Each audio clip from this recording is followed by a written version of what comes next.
I think काफ़ी warm response आता है जब भी मैं स्टूडेंट से मिलता हूँ, और आई थिंक वो लोगों को लगता है कि मैं टीचर हूँ, तो ये एक बहुत ही बड़ा कॉम्प्लीमेंट है मेरे एक्टिंग स्किल्स को। What kept you all going? Money. सबसे बड़ा motivation. हाँ, बहुत बड़ा। Vitamin M was the basic thing. So as actors, there must be so many people around you telling you what to do, what not to do. So who do you listen to? I mean, who is your Jitu Bhaiya? I remember my mother after seeing Delhi Crime, she said ऐसे मारने ऐसे मेरी बेटी हो के ऐसे लोगों को मार रहे हो, ऐसे पैसे मत बनाओ। ऐसे मम्मा ऐसे नहीं है, कॉम्प्लेक्स होता है ऐसे बस ये ऐसे एक बार बोला था। Not that I'm going to take that seriously. मेरा बस चले तो मतलब मैं कुछ करूँ ही ना मतलब मैं आराम से बैठूँ और अपना पढ़ाई भी ना करूँ, काम भी ना करूँ। बट आई थिंक बहुत सारे लोग हैं जो इंस्पायर करते हैं, मुझे उठाते हैं कि तू जा काम कर और इस तरह का काम करना चाहिए। सो मैं उनकी ज़रूर हेल्प लेता हूँ और वो थ्रू आउट सपोर्टिव रहे। Hi guys, this is Jitu. Hi, this is Tilotama. Hi, this is Rajesh here and you are watching Bollywood हंगामा।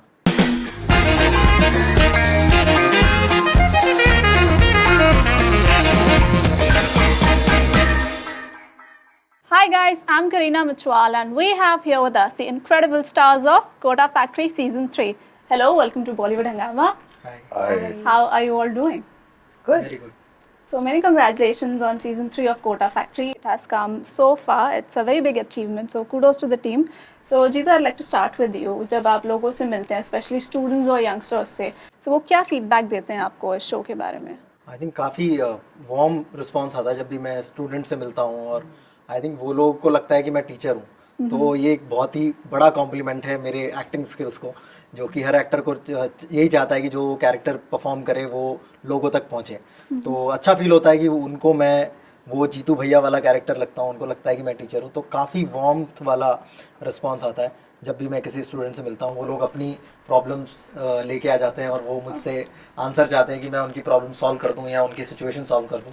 तो फिर मुझे बताना पड़ता है कि नहीं उनको रियलिटी चेक देना पड़ता है कि मैं एक्टर हूँ, मैं फिलॉसफी नहीं दे सकता और मैं टीचर नहीं हूँ।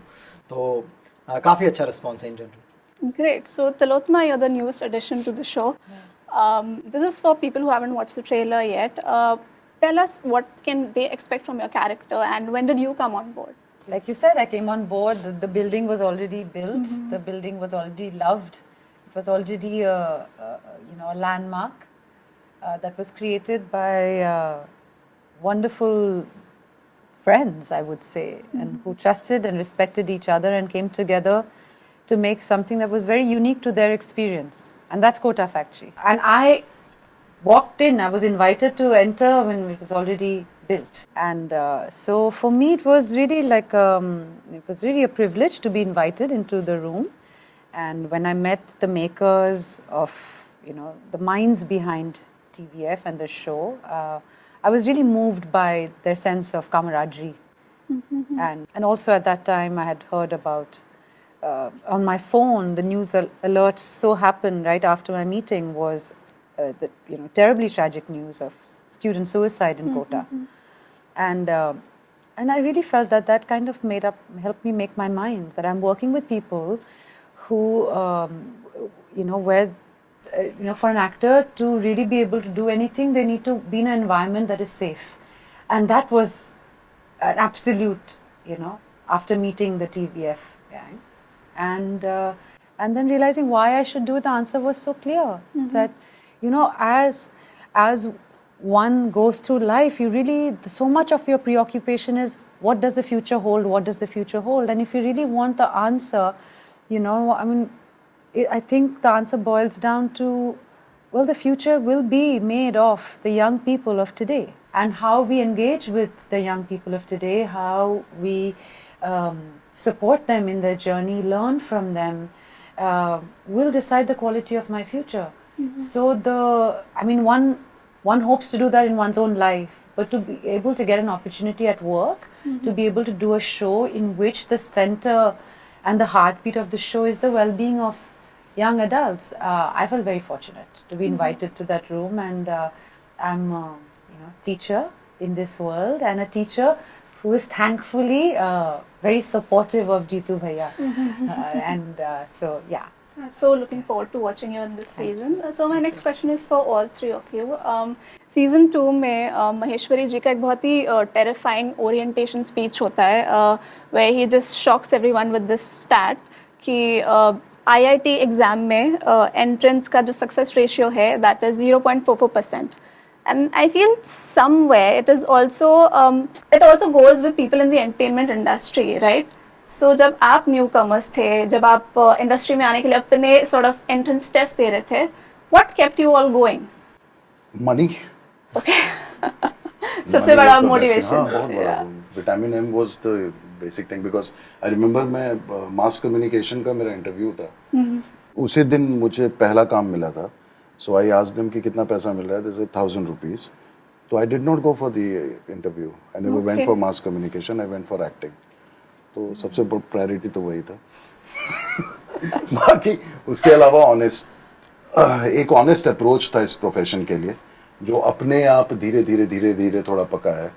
और एज हमने बात की थी कि we are not trained actor, we have come from train, मतलब हम लोग ट्रेन से आए हुए लोग हैं. तो हम लोगों ने अपने जीवन को इसमें न्यौछावर किया and then we learned the art, the trick of it. We still have not learned the trade of it, but trick of Okay. it, and we have given I especially have given my best shot to whatever work I've done. And this keeps me motivated. थोड़ा easy हो जाता है, सहूलियत हो जाती है acting की वजह से कि लोग जब जानते हैं तो बहुत सारे काम जो हैं आजकल जो मैं कर रहा हूँ खेती वेती में उसमें acting बहुत हेल्प करता है. How come? आप कहीं भी पहुंच जाते हैं अगर आप अपनी उगाई जैसे आप बोलिए ना 0.44% कितना होता है 0.44%, right? समथिंग आईआईटी का वैसे सॉइल का है degradation. Organic content in the soil in India is gone to 0.58%. तो ये सब सिखाता है आपको acting. This is what kept you going. It's true. It's true. I think farming, gardening teaches you, my long periods of unemployment, since we're talking about how it was when we started out, it was basically not being rejected, not doing many auditions and not getting any of them. And gardening, I Patience. took it up. It teaches you the patience. Okay, you're growing something. You did your first film. It was an amazing hit. Then after you have no work. So there's like an amazing plant. It gives these amazing flowers. And then it's dead. And you're like, okay, it's gone. And then you keep taking care of it, still watering it. It's dead. You'll just see nothing. And then 6 months later, suddenly you'll have this new green shoot. From what looks like it's dead. Yes, true. You know, the reason I stuck to my little 2 feet by 6 feet space where I garden, wherever I've traveled in the world in India, I've gotten back a seed or a plant to remind myself of the parts that I had the privilege to play, and then I planted, and I've seen the resilience, the patience that growing something takes, and the world may look like it's absolutely dead, it's never coming back, and then when it does, it's like it never died, it never went anywhere. And it really gives you a lot of, I really relate to it because it really gave me a lot of comfort in really believing in myself. It doesn't really matter whether people think that, oh, she did one film and it was, that's it, that's it, it's over, it's done. Oh, yeah, achhi hai, but it doesn't fit in. But really. Growing teaches you that, to keep growing, Lovely. That was एकदम एक teacher वाला proper answer. Homework करके आया है. क्या profound? Okay. Jitu has profound answer. I think मेरा कोई profound answer नहीं है. I think acting मुझे ऐसा लगता है कि जब कोई भी एक्टर अगर पहली बार जब परफॉर्म करता है तो उसने जैसा भी परफॉर्म किया, मतलब जैसा भी वो परफॉर्म करता है, कोई एक बंदा आके उसको जरूर बोलता है कि यार क्या अच्छा एक्टिंग किया है या क्या अच्छी लाइन बोली. वो भले ही वो किसी को पसंद ना आया हो, बट वो एक बंदा आता है और वो जरूर बोलता है कि बहुत अच्छा काम किया. तो आई थिंक वो जो फीलिंग होती है ना, वो मेरे लिए, वो मुझे बहुत ड्राइव किया उस फीलिंग ने. वो फिर अंदर से कभी गया नहीं. फिर हमेशा रहा है कि अच्छा इसको मेरी पसंद आई है एक्टिंग, तो मैं और आगे करता हूँ, और शायद 2 लोगों को पसंद आए, फिर शायद 3 लोगों को पसंद आए, फिर शायद 100 लोगों को पसंद आए. तो वो मेरे लिए हमेशा उस चीज़ ने ड्राइव किया एक्टिंग के लिए. एंड मैं लाइक मूवी बफ हूँ, मुझे पिक्चरें देखना बहुत पसंद है एंड मैं इंस्पायर होता हूँ फिल्मों से, ठीक है, मतलब फिल्मों से इंस्पायर होना इन द सेंस कि मतलब अगर मैंने कोई अच्छी परफॉर्मेंस देखी तो मैं उसको काफ़ी टाइम तक उस कैरेक्टर को एक्ट करता हूँ अपने में या अपने दोस्तों के सामने या जनरली, सो उस तरह से इंस्पायर होता हूँ मैं। तो मुझे मज़ा आता है जनरली फिल्मी कहानियाँ देख के या जो भी चीज़ें होती हैं। जब कभी एक्ट किया स्टेज पे और किसी ने बोला कि हाँ तुम अच्छा करते हो, तो वो एक ड्राइव आता है एंड देन मैं जो फिल्में देखता हूँ तो मुझे लगता है कि मुझे भी कुछ इस तरह की फिल्में करनी है या इस तरह के कैरेक्टर्स काश मैं परफॉर्म कर पाऊँ। तो ये सारी इमेजिनेशन एम्बिशंस मुझे इंस्पायर करते हैं या ड्राइव करते हैं towards acting. Speaking of which, मैंने आपका एक इंटरव्यू पढ़ा था, उसमें आपने कहा था कि पहले only the youngsters knew me because of my sketches, but now मुझे एक फैमिली ऑडियंस मिल गई है thanks to the recent projects that you took. So has your way of choosing scripts, yeah, is there a different way that you're approaching your career now? Not really कि ऐसा कुछ नई चीज़ें आई हैं, मतलब मैं हमेशा से मेरा ये था कि मैं लॉन्ग फॉर्मेट वाली चीज़ें करना चाहता हूँ जहाँ पे कैरेक्टर को स्पेस मिले, ठीक है, और राइटर को भी स्पेस मिले वो कैरेक्टर डेवलप करने का, ठीक है, उसमें थोड़ा डिटेल्ड जाने का। तो वो सारी चीज़ें मैं ऑफ कोर्स देखता हूँ जब भी मैं कोई स्क्रिप्ट सुनता हूँ या कोई कहानी सुनता हूँ, बट बहुत मेजर चेंजेस नहीं है कि मैं जब भी कोई नरेशन सुनता हूँ या स्क्रिप्ट पढ़ता हूँ, सो जो पहला इंस्टिंक्ट होता है कि मज़ा आ रहा है या नहीं आ रहा है, तो वही अप्रोच रहती है कि हाँ यार सुन के मज़ा आया, लेट्स, क्योंकि बहुत ही अनप्रिडिक्टेबल इंडस्ट्री है, बहुत ही अनप्रिडिक्टेबल जॉब है एंड वही इसका फन है। मतलब मज़ा ही वो है, otherwise it will be very boring कि जब चीज़ें बहुत मोनोटोनस हो जाएंगी तो बहुत तुम भी बोर हो जाओगे करने से और तुम लोगों को भी बोर कर दोगे। तो मुझे लगता है कि हाँ, तो ये सारी चीज़ें कि क्या वर्क करेगा क्या नहीं वर्क करेगा, क्या मेरे लिए सही है क्या मेरे लिए गलत है इन दिस फील्ड, वो तुम पता नहीं कर सकते, कोई फॉर्मूला नहीं, हाँ कोई फॉर्मूला है नहीं जनरली। तो जो पहला इंस्टिंक्ट होता है कि यार मज़ा आया इस राइटर की कहानी सुन के, इसकी बातें सुन के, मुझे कुछ कैरेक्टर दिखाई दिया, मुझे कुछ वर्ल्ड दिखाई दिया, तो लेट्स डू इट। तो अभी भी वही अप्रोच है, उसमें ज़्यादा चेंजेस नहीं। Great. So as actors, there must be so many people around you telling you what to do, what not to do. So who do you listen to? I mean, who is your Jitu Bhaiya? मुझे तो कोई बोल नहीं रहा है. Okay. Your team, your fans, your family, maybe? No. No? My family really trusts me and has always been supportive from when I was in school. And I wanted to start doing theatre. They said that we don't understand this world, we won't be able to help you, and we hear it's very tough, but we'll be there to love you. Okay. And that's how it is even now. They don't tell me कि ऐसे कुछ ऐसे projects कर. Yes, I remember my mother after seeing Delhi Crime, she said ऐसे मारने ऐसे मेरी बेटी हो के ऐसे लोगों को मार रहे हो, ऐसे पैसे मत बनाओ, ऐसे मम्मा ऐसे नहीं है, कॉम्प्लेक्स होता है, ऐसे बस ये ऐसे एक बार बोला था. Not that I'm going to take that seriously, but nothing. I think the work in itself multiplies here. I mean, the kind of roles you get or characters you get to play depends on what kind of work you have done and what suits your personality. I think कि हम लोग आजकल casting काफ़ी strict हुई है in terms of कि मतलब ऐसा नहीं है कि इसने ये किया है इसलिए इसको ये भी कर लेगा. वहाँ पे filtration बहुत ज़्यादा है. You have to go through those process.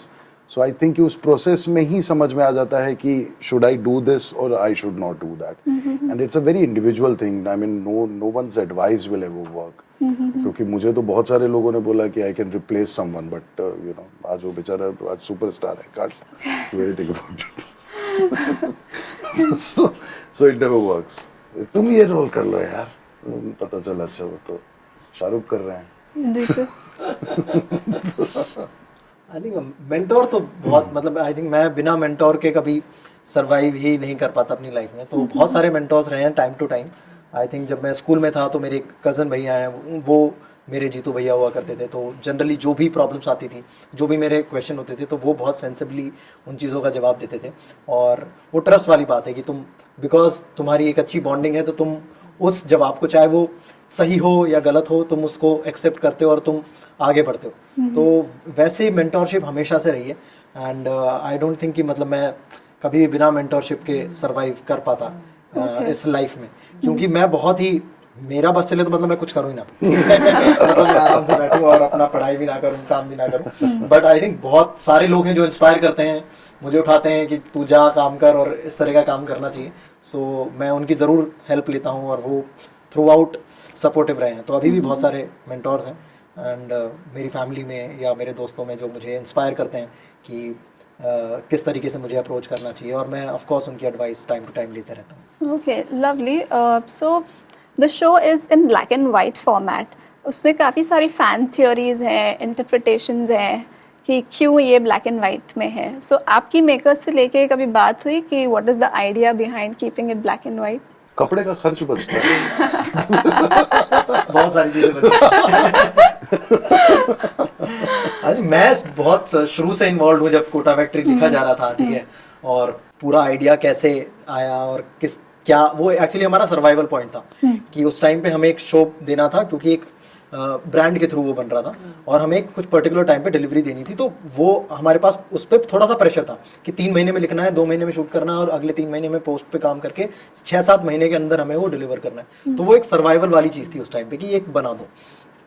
But of course मतलब जो राइटर्स थे बहुत ही उम्दा किस्म के राइटर थे, जो बहुत ही जो अभिषेक यादव एंड सौरभ खन्ना जो हैं, जो उन्होंने पहला सीजन लिखा है, वो बहुत ही डीप में जाते हैं चीज़ों के। खुद भी दोनों भी मतलब I think Abhishek Yadav is little humorous in philosophies and Khanna is very serious in philosophies. तो वो दोनों का ही मेल इस पूरे सीरीज़ में देखने को मिलता है। तो उन्होंने बहुत अच्छा काम किया कि 3 महीने में इतना बढ़िया सीजन उन्होंने लिखा।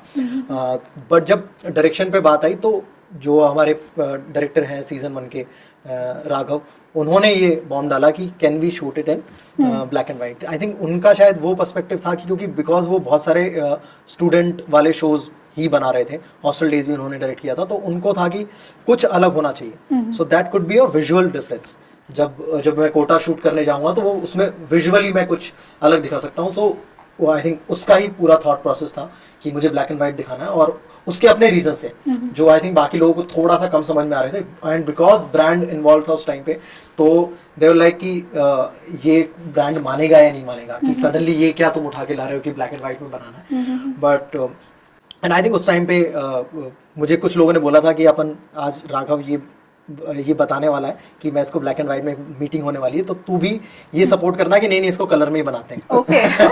बट राघव ने इतना कन्विंसिंगली ये पूरा बताया कि उसको क्यों ब्लैक एंड वाइट चाहिए, क्या उसके रीजंस हैं, और जो उसकी आंखों में पैशन था उस टाइम पे अबाउट दिस कि ये ब्लैक एंड वाइट ही होना बहुत जरूरी है। So we all convinced in the room, और मैंने ही बोला कि नहीं ब्लैक एंड व्हाइट रख सकते हैं क्योंकि वो बहुत ज्यादा कन्विंस है। तो उसको नहीं, हाँ, मैंने दल बदला और आई थिंक वहाँ पे बैठे सभी लोगों ने बहुत सपोर्ट किया उस आइडिया को कि ठीक है। मतलब क्योंकि इतना कन्विक्शन से राघव ने बोला था कि उसको ब्लैक एंड व्हाइट चाहिए, तो एवरीबडी वाज लाइक ठीक है हम जाके बात करेंगे जो भी ऑफिशियल्स हैं उनके। और हम लोग बहुत डरे हुए थे कि शायद वहाँ से मना कर देंगे ऊपर से। हमने उनको बोला कि अच्छा ये ब्लैक एंड व्हाइट बनाना है, दे लाइक गुड आइडिया बनाओ। सो वैसी वाली चीज़ थी। बट हाँ उन लोगों ने एक बोला था कि दोनों में शूट करना, कलर में भी शूट करना, ब्लैक एंड व्हाइट में भी शूट करना, हम देखना चाहेंगे फाइनल प्रोडक्ट किस में अच्छा लगता है। सो आई थिंक जो पहला था वो कलर में शूट हुआ है, उसको ब्लैक एंड व्हाइट किया गया है क्योंकि वो ब्लैक एंड व्हाइट, फिर जब वो ब्लैक एंड व्हाइट देखते हैं हम लोग तो कुछ एक अलग सा वर्ल्ड क्रिएट हुआ, वो रह भी जाता है हाँ, जहन में। हाँ। एंड ऑफ कोर्स जब तुम कहानी में घुसते हो तो शायद कलर्स मैटर भी नहीं करते, तुम सोचते भी नहीं हो कि ये ब्लैक एंड व्हाइट है या क्या है। तो बड़ा ब्यूटीफुली थॉट था राघव का ब्लैक एंड व्हाइट बनाने का, और बहुत ही अच्छे से उसने एग्जीक्यूट किया सीजन।